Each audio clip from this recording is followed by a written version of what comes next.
Oras ma dihita saluhutna, tarlumobi ma dihita punguan lansia, Huria HKBP Bandung Timur, marlas niroha hita amang inang, alabui hita marpungu di tonga-tonga parpunguata nangpe lewat live streaming dia Palau Bason.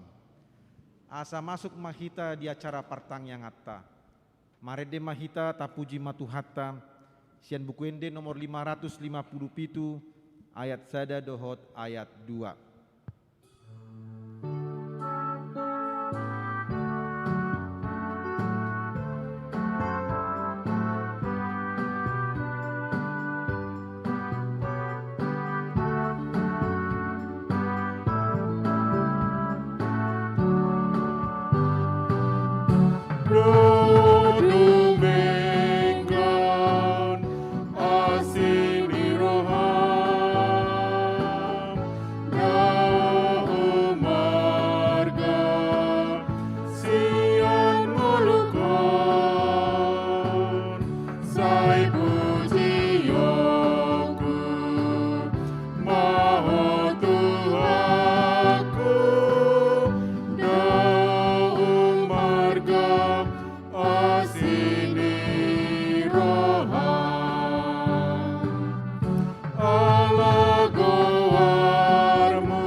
Asa masuk mahita di partang yang atta, tapasada marohatta martang yang mahita. Tutudo moliate rohanami diho Tuhan di siala asi dohot holong ni roham. Nunga di papunguho hami Tuhan marhite-hite pertanyaan nami marhite live streaming dia Palau Bason. Asa pasu-pasuan memahami Tuhan hami punguan lansia namar pungu dia Palasaderion. Pasu-pasu mahami sude Tuhan lumobi dina tumangihor kami hatam na bediai. Ale Tuhan pakulingi maroha dohot pikiran nami marhite hatami. Asa mangulu roha dohot pikiran nami. Jala asa toktong marpos ni roha hami Tuhan tuho di tonga-tonga pardalanan ngulu nami. Mauliate madiho Tuhan pasato nami madiri nami tuho. Pakulingi maroha dohot pikiran nami marhite hatami di bagasan Yesus Kristus martangnya kami tuho. Amin. Turpuk dihita di partangyangan lansia dia pala tikion imana tersurat di Markus bindu pitu ayat 10 pitu rodi ayat 20 tulu tajahama marsikat soring. Jadi dumuli ibana jala holang sian natoropi disukun akasi siana ma ibana siala upama odeng. Gabe di dogma tunasida asa dohot dohamu hape somangarti dang dapok rohamu naso tarbahen ramun jolma baheno ninasa narosian ruar tu bagasan ibana. Aiso manang bongoti tu bagasan rohana tu butuhana dui laho dungi bolok dui muse diinganan nasoding. Asa gabe ias do saluhutna si panganoni. Alai odo naruar sian jolmai lido mangaramuni ibana. Ai sian bagasan sian rohani jolma ido ro pikiran na jahat parmainanon panakon pamunuon pangalakupon pangahution hajahaton pangasion pargadempuson panorgangon pangisahion gijang dohot neang ni roha. Narosian bagasat do saluhut akka hajahaton odeng jala akka ido na mangaramuni jolma. Ido sahatna martua do akka na tumangihon hata ni debata jala na upiopsa. Amin. Marede mahita tapuji matuhatta sian buku ende nomor 700 sia ayat sada dohot ayat 2.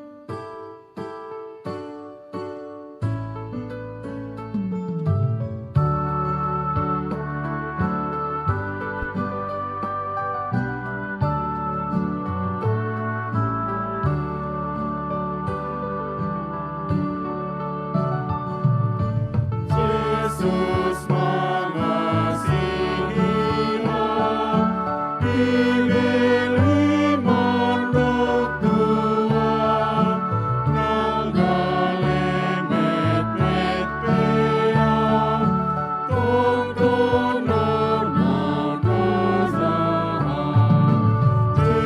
Yesus Tuhanku na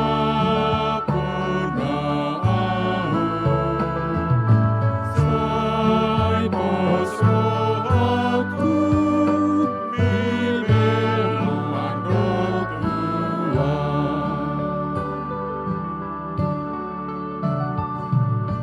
Yesus mengasihi pola mate alaan las manesa dosaki las mengukap surgoi Yesus Tuhanku na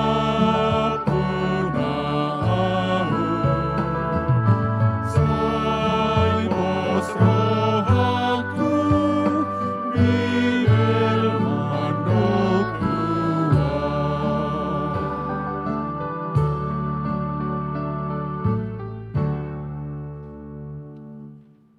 Asini rohani Tuhata Yesus Kristus. Dohot holong ni rohani di bata ama. Imana mandongani hamu saluhutna. Amin. Dihita saluhutna punguan lansia. Hatan itu hata nana yang marsaringar di tonga-tonga parpunguata. Imana tersurat di Yesaya bindu 2 ayat sada sahat ro di ayat 5. Yesaya bindu 2 ayat sada sahat ro di ayat 5 asa marsikat soring mahita majahasa. Oddo hata naniida nisi Yesaya anak nisi Amos taringot tujuda dohot Jerusalem. Masa dosogot di ujung ni aka ari hot disi di paojak doluk ni bagas ni Jahoba di pusu ni aka doluk jala humisat sian aka robean jadi marrongoman matusi sude aka parbegu Jala torop aka bangso mandapoto tusi aka namadok beta hita tanakohi maduluk ni Jahoba tu bagas ni debatan si Jakob asa diajar hotu hita aka dalanna jala mardalani hita dia kalapangna ai marharoroan sian siot dosogot patiki Jalasian Jerusalem hatani Jahoba. Jadi manguhum maibana di tonga-tonga ni aka parbegu jala toruana torop aka bangso. Jadi patopahonon nasida ma podang nasida bahen gigi jala hujur nasida bahen aka sasabi dang besi tahon ni bangso dopak bangso podangi jala dang be guru honon nasida parmusuon. Beta hamu ale pinopar ni si Jakob mardalani mahita di hatiuron ni Jahoba. Ido anggo sahatna. Jemaat Tuhan yang dikasihi, gunung atau bukit menjadi tempat wisata yang paling diminati oleh banyak orang. Pemandangannya begitu indah bila kita melihat bukit atau gunung, atau mungkin kita naik ke salah satu bukit dan memandang di sekitarnya, maka alam di sekitarnya itu begitu indah. Tentu kita mengetahui tempat wisata seperti Salib Kasih. Tempat itu menjadi tempat yang favorit untuk orang-orang Kristen berdoa.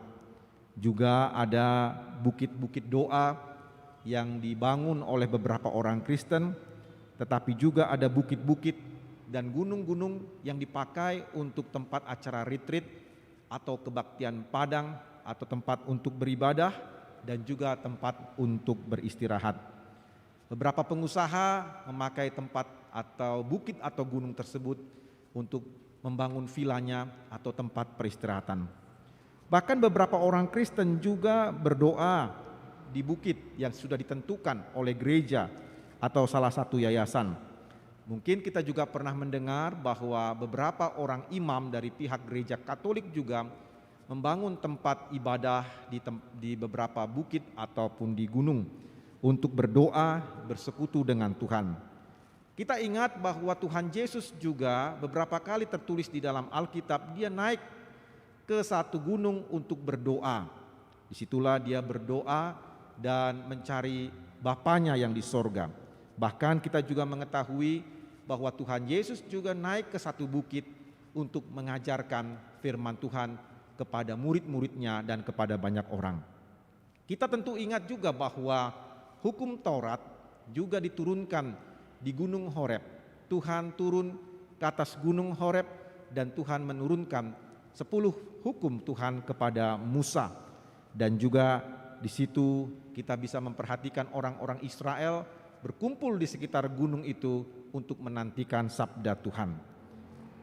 Tetapi dengan demikian kita melihat dengan jelas bahwa Nabi Yesaya melihat jauh ke depan, bahwa pada suatu saat nanti di hari-hari terakhir terdapat satu gunung yang luar biasa di akhir zaman, yaitu gunung tempat rumah Tuhan. Gambaran ini adalah terjadinya atau berdirinya kerajaan Kristus, kerajaan Mesias pada akhir zaman. Dan ini menunjukkan bahwa pemerintahan Allah di bumi adalah pemerintahan yang menjadi pusat dari seluruh kehidupan manusia.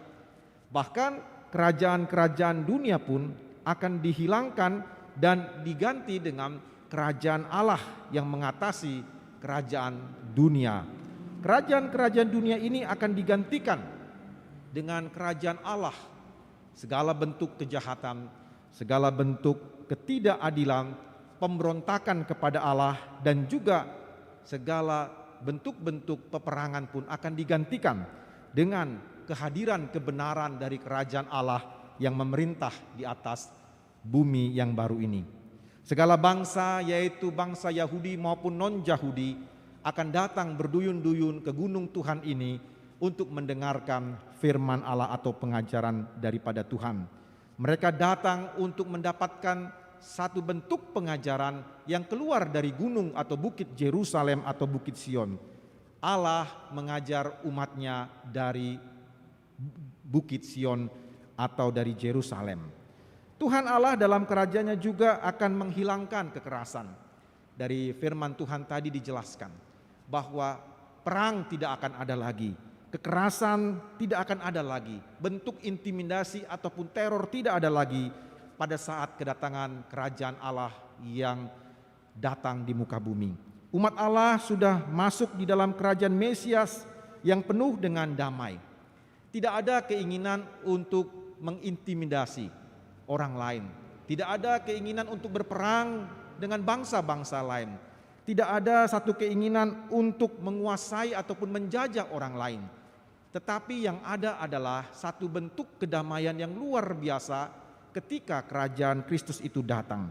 Bumi yang baru, tempat dari orang-orang Kristen berkumpul, orang-orang percaya berkumpul, penuh dengan damai, penuh dengan sejahtera, dan penuh dengan sukacita, aman dan juga tentram, tidak ada tangisan dan tidak ada ketakutan. Itulah yang dipaparkan oleh Nabi Yesaya melalui Yesaya pasal 2 ini.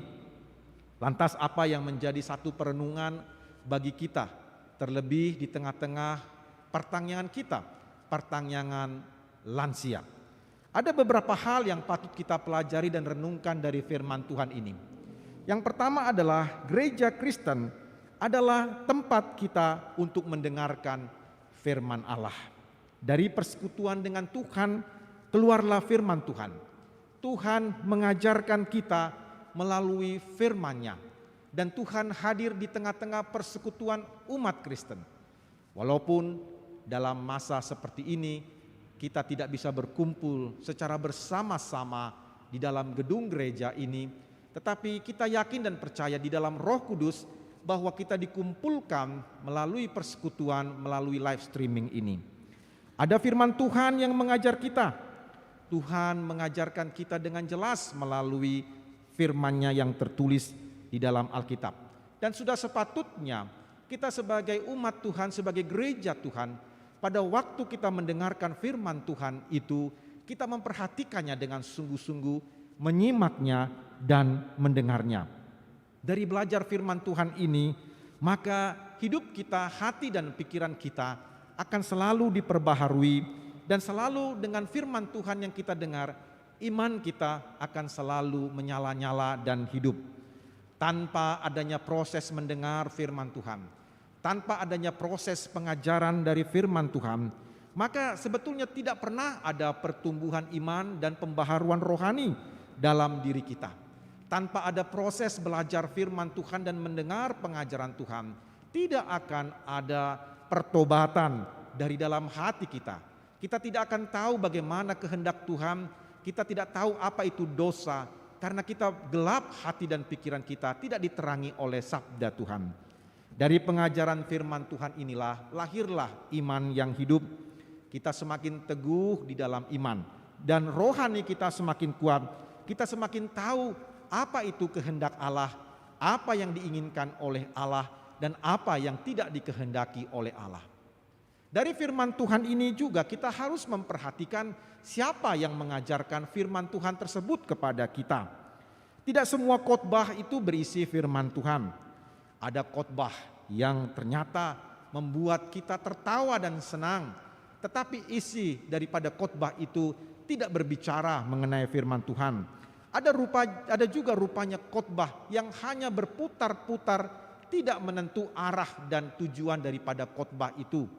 Tetapi juga ada khotbah yang hanya menceritakan bentuk-bentuk teologi, filsafat ataupun pengetahuan-pengetahuan tanpa jelas firman Tuhan itu apa yang dimaksud oleh Alkitab.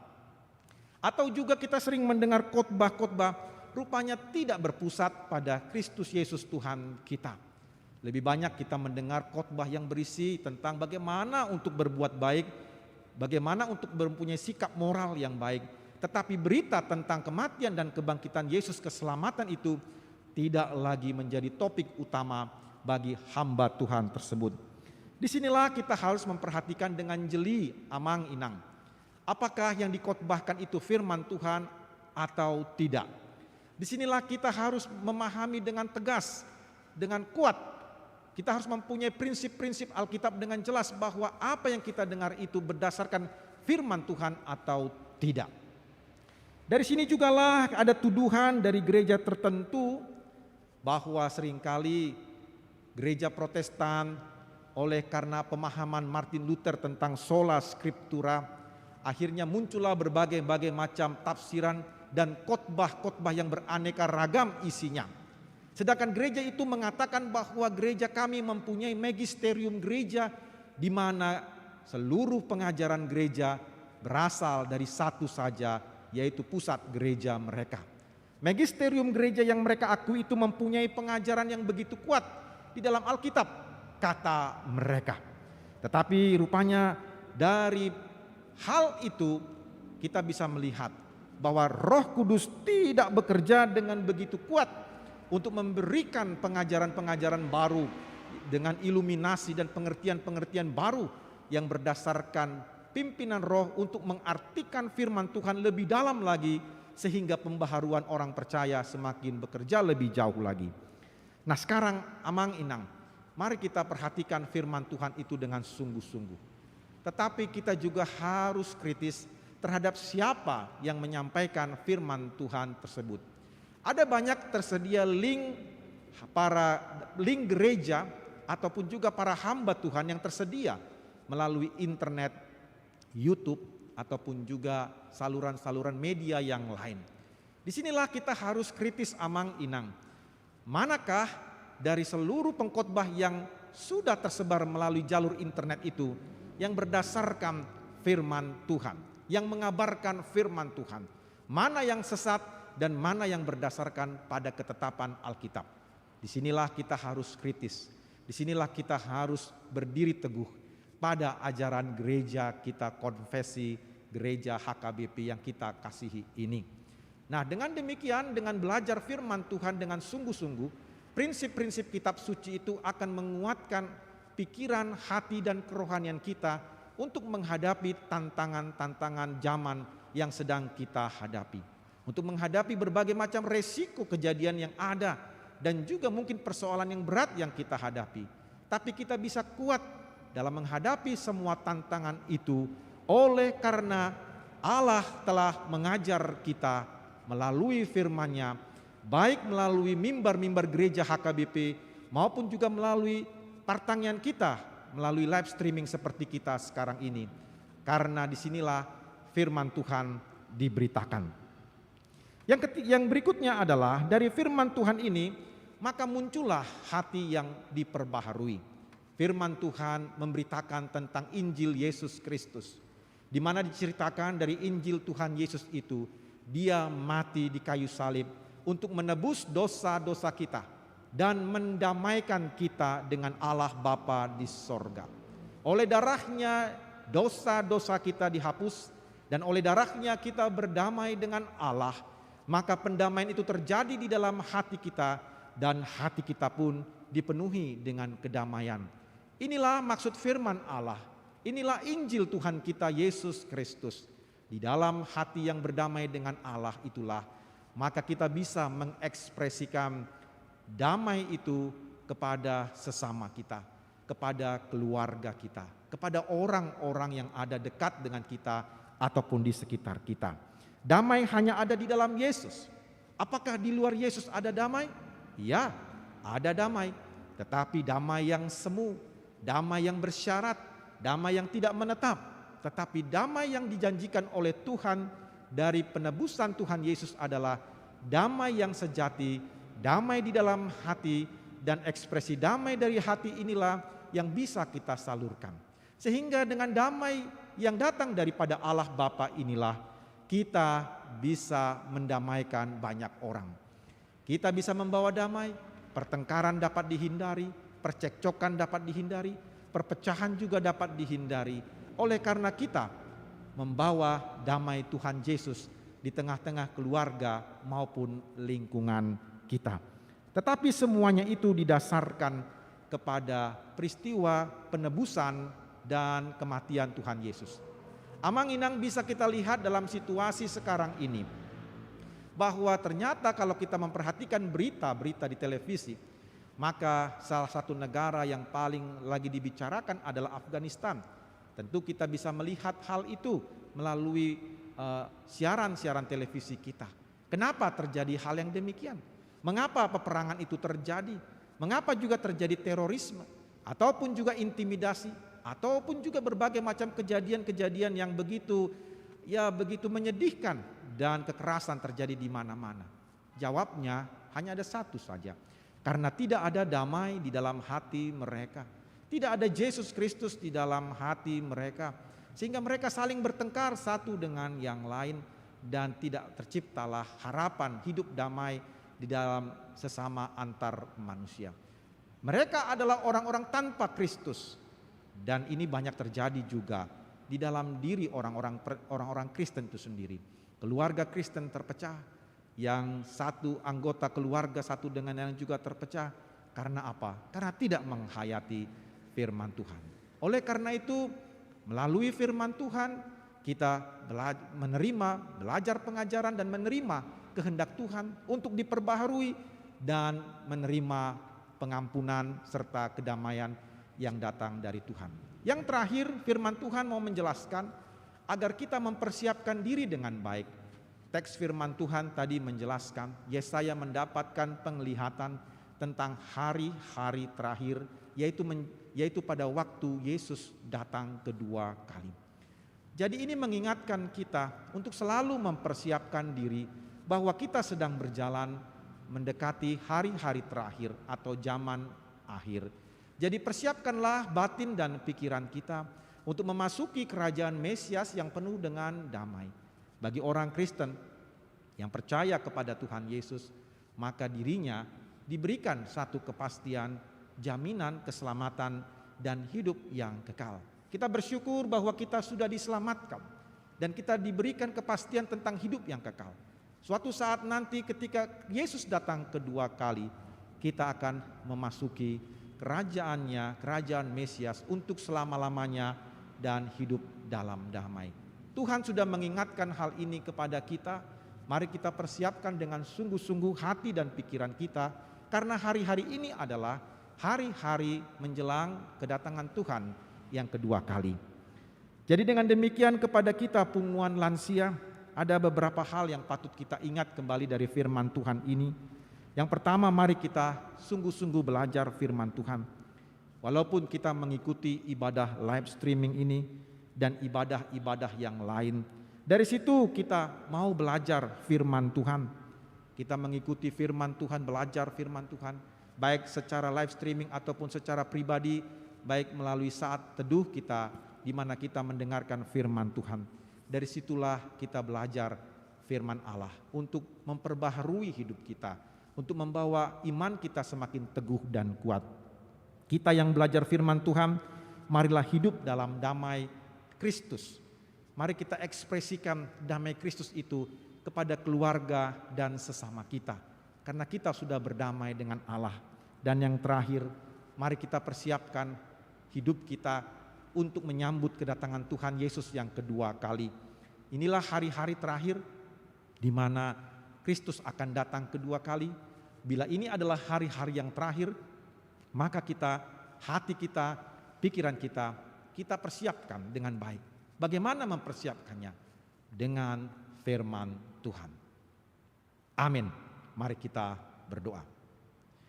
Tuhan Yesus Kristus, terima kasih untuk firman Tuhan yang sudah kami dengar pada siang hari ini. Agar kiranya kami mendapatkan kekuatan iman daripada firman-Mu, sehingga kami pun hidup untuk firman Tuhan dan juga belajar firman Tuhan, dan kami pun semakin bertumbuh di dalam iman dan kerohanian kami. Tolonglah kami Bapa agar kami belajar firman-Mu dan mendapatkan pembaharuan di dalam hidup kami, sehingga hidup kami pun penuh damai dan sukacita.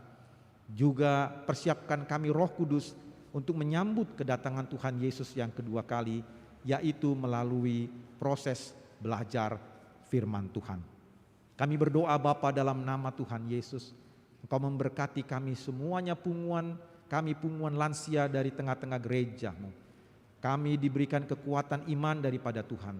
Engkau melindungi dan menjaga kami, dan terus memberikan kesehatan serta imun yang kuat di tengah-tengah situasi yang kami hadapi sekarang ini. Perkuatlah kesehatan kami Tuhan, organ-organ tubuh kami, agar kami semakin sungguh-sungguh belajar firman Tuhan, dan juga kami menjadi berkat membawa damai bagi sesama kami. Terima kasih kepadamu Tuhan, kami menyerahkan diri kami kepadamu. Terpujilah Engkau Bapa, dalam nama Tuhan Yesus kami berdoa. Amin. Marende mahita tapuji matuhata, uhut papungu pelian. Sian buku Ede nomor 747 ayat 1 tambah ayat 2.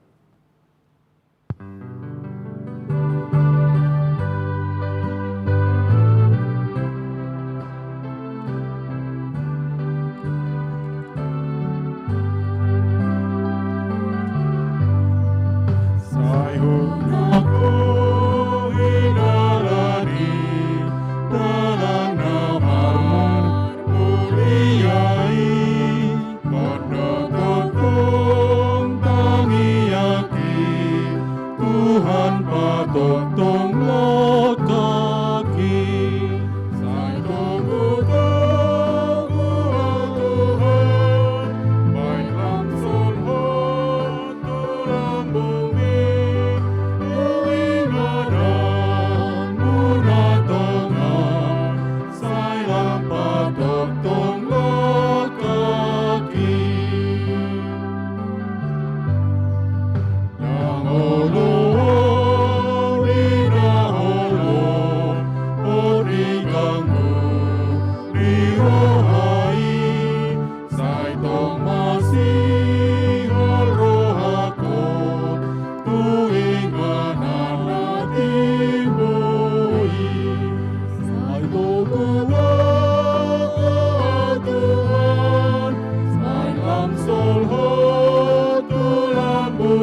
salata tutup ma pertangyangata rap mahita mangidohon di tangiang ale amanami. Ale amanami na di bandua gijang, sai benar badia magoarmu, sai Roma harajaonmu, sai saut malomoni roham di bandua tongon songon di bandua gijang. Lehon matuhami sadarion hangoluan siapari, se sama dosa nami songon panesanami, di dosa ni dongan nomor dosa tuhami.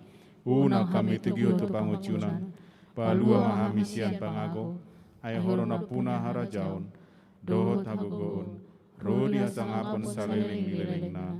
Amen. Saya didongani asini rohani Tuhan ta Yesus Kristus. Dohot holong ni rohani de bata ama. Dohot parsauran ni tod di perbedia mahamu saluhutna. Amen.